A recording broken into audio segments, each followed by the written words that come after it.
Hey guys, what is up? It is the Fast Break Report here, bringing you guys another vlog. So we had a very significant injury happen in the Eastern Conference yesterday.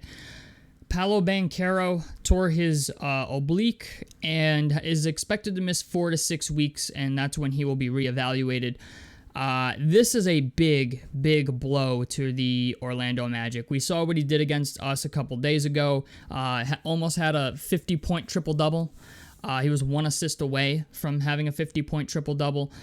And I gotta be honest, I don't know how the Orlando Magic plan to replace him in the aggregate. I just don't. He's such a good player for them, and the idea that he's now out for 4 to 6 weeks, we're talking well over 15 games he's going to miss.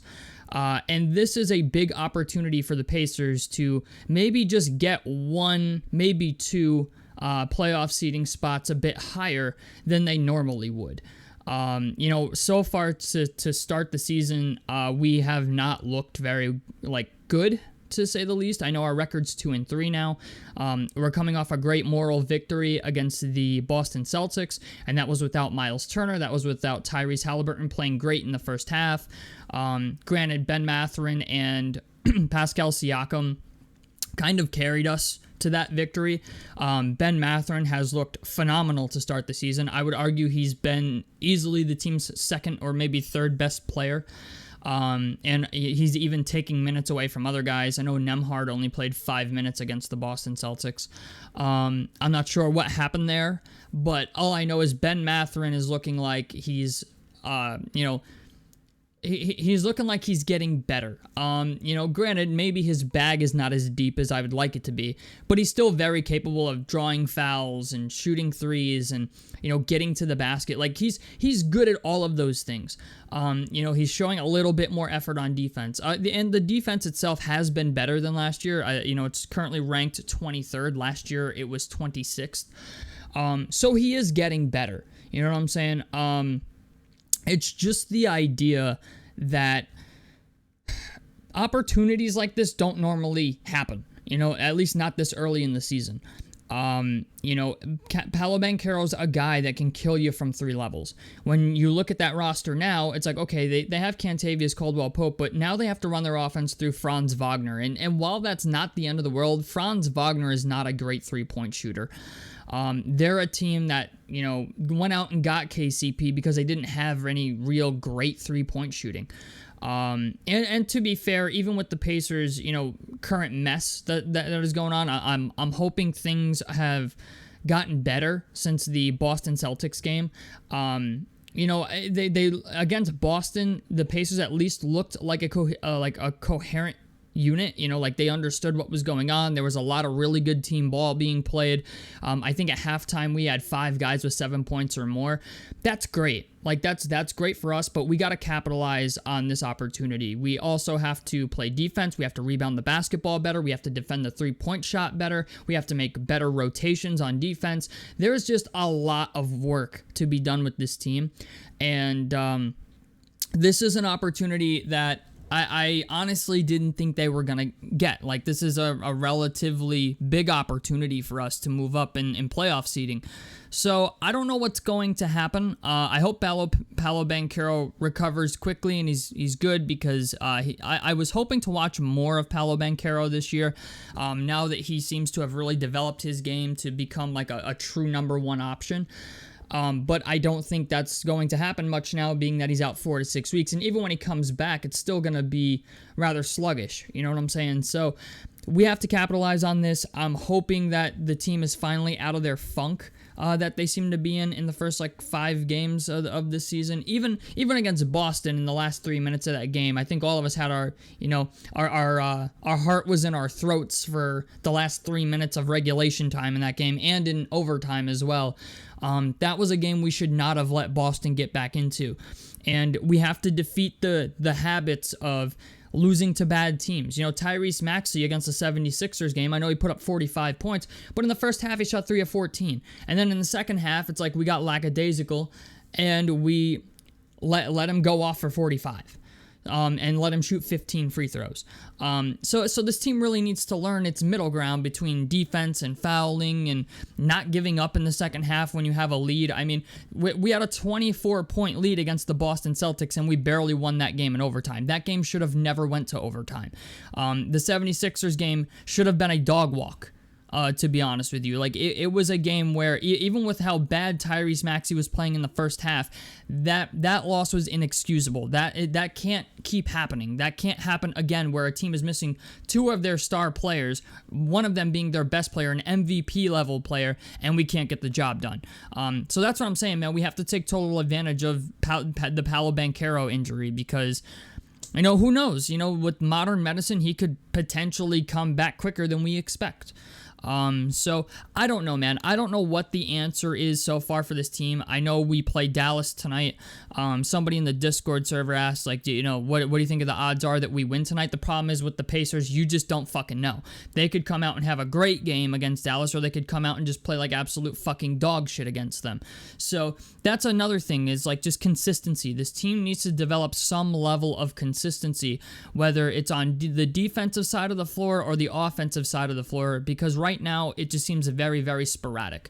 I actually kind of wholeheartedly believe, I know it's only 5 or 6 games into the season, but I kind of believe that if we'd have lost that Boston Celtics game after being up by 24 points, people have already been talking about Rick Carlisle losing his job. I understand a lot of these people overreact, but a loss like that when you're up by 24 and you let them come back in regulation in the last 3 minutes of the game, and then in overtime almost lose, I can't help but wonder if Rick's job is, at least coming into question at the very least. Even some of his rotations, his lineups and stuff, I'm just like, I look at him and I'm like, why are we playing Tyrese Halliburton at the shooting guard position? Like, he's not a knockdown shooter like that. At least I don't think he is. I think this team is better when the ball is in Tyrese Halliburton's hands.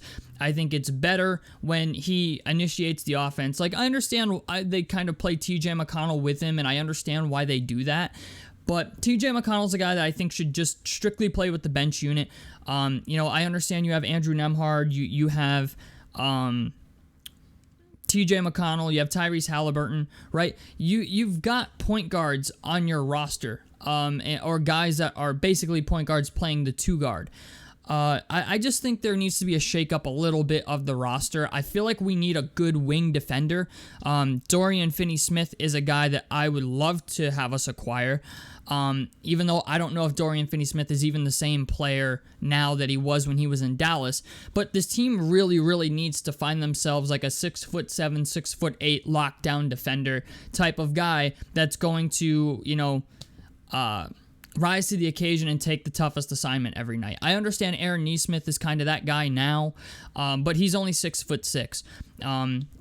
Blues said it best in our Discord, that like we have a lot of good players, they're just all guards. And we have too many guards, if I'm being honest. The problem is in the NBA, wings are very valuable, and there's not a lot of guys out there that I think really fit the mold of what we're looking for. Houston is an interesting thought. They still have Tari Eason. They still have Cam Whitmore. They actually have too many forwards. And Tari Eason's a guy that I think is a monster. They do have Dylan Brooks, but I know a lot of people are not going to be high on Dylan Brooks because really all he does is play defense, and even that, can feel a little bit overrated at times.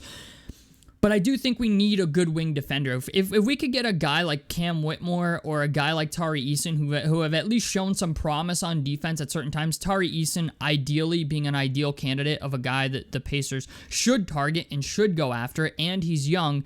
I just don't know if we're going to do that, at least not yet. But I will say this, depending on what our record is after the first 10 games, I don't know what this team's going to do, but the problem with this entire season is Miles is in a contract year. As much as I don't like Miles, I don't think we can lose him for nothing. I can't even say I don't like Miles. I just feel his style doesn't fit what this team needs. But we have to play well if we want any opportunity of Miles Turner coming back. I know a lot of people think he's coming back regardless, but if we went to the Eastern Conference Finals last year, and then, we start off the season, I don't know, 2-8, 2-9, or some crazy shit like that, if that happens, I don't think it will, but if it does, and, by the All-Star break, we have a negative record, odds are, if for example, if the All-Star break gets here and we're like 6 games below 500, I have a feeling they trade Miles Turner and they start trying to make trades, or they're going to start trying to get a verbal confirmation from Miles Turner of whether or not he plans to re-sign with the team or not. So this is why I've been kind of making a big deal about losing these early games, is because there's a lot riding on this. I know a lot of people are like, oh, well, we're only 6 games in. And I understand that, but also at the same time, you have to understand we got guys that are on expiring deals. You know what I'm saying? We got Miles Turner. Ben Matherin's eligible for an extension. Granted, Ben Matherin's going to get re-signed regardless because he's a restricted free agent. We have the rights to him. Ben Matherin's going to get... With the way Ben Matherin's been playing the first 5 games of the season, I think he's going to get a serious bag before the All-Star break even gets here. But the thing is, at that point, it's like, what do you do with Miles Turner's contract? You know what I'm saying? Because at some point, you know what I'm saying, like, if we sign Ben Matherin to a contract extension, we're going to be over the first apron. Like, it's going to happen. Like, at the very least, we're going to be over the first apron. There's not a big buffer there between being under the, the tax cap and then hitting the first apron. We're like, I think only $2.5 or $3 million away from actually being over the first apron. So that's the problem, is the idea. It's like, yeah, we've got some guys, but the thing is also, I think the front office really needs to look itself in the mirror when, the Miles Turner decision comes around, which I think they're doing already, and just looking at this roster and saying, okay, what works and what doesn't? You know what I'm saying? And building on that. Because I understand that we've kept Miles Turner because there's not much out there that's better than Miles Turner for us at the moment. But it kind of kills me every year that I look at teams like Dallas and Oklahoma City and the Spurs and even the Charlotte Hornets. Nick Richards looks like a fucking monster all of a sudden. Like, they've got Mark Williams, they've got Nick Richards. Like, if this team could pick up a legitimate rebounding center, not even somebody like super prominent, you know what I'm saying? Like, if they could pick up a Nick Richards, if they could pick up a Mark Williams, which I don't think they're going to trade either of them, but it's wishful thinking, or a Steven Adams. I don't know if Steven Adams is still on the Rockets. I think he is, but he's a great offensive rebounder. Any of these guys, a Steven Adams, or even a wing, a Tari Eason, a Dorian Finney-Smith, this team just really needs to look itself in the mirror at that time when it arises and say, okay, what guys can we live without, or what positions do we have on this roster that can be improved?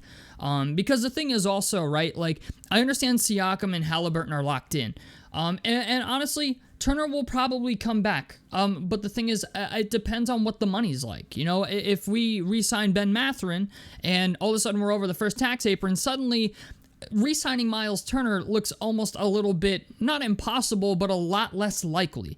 So I don't know, man. I don't know what the deal is, but we got to take advantage of this Orlando Magic injury to Paolo Banchero, and we have to kind of come together and really bear down on defense and get back to being like a top offense in the NBA, which I know we're capable of.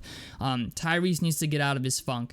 I understand it's early on, but the problem is when James Wiseman went down, a lot of our rebounding went down the drain as well. I knew James Wiseman was going to be the backup center.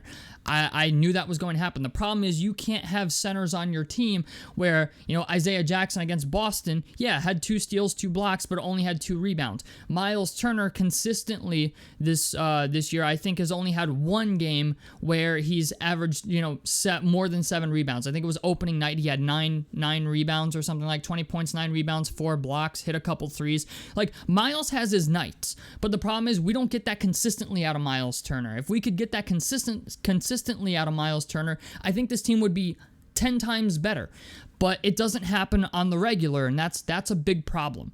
So, I don't know, man. It's just, right now, the team is in a really, really weird spot. We go into every game not knowing if we're gonna, win by 20 or lose by 20. That's the problem with this roster, and it's just going to be, we're going to have a very, very interesting year this year. That's all I'm saying.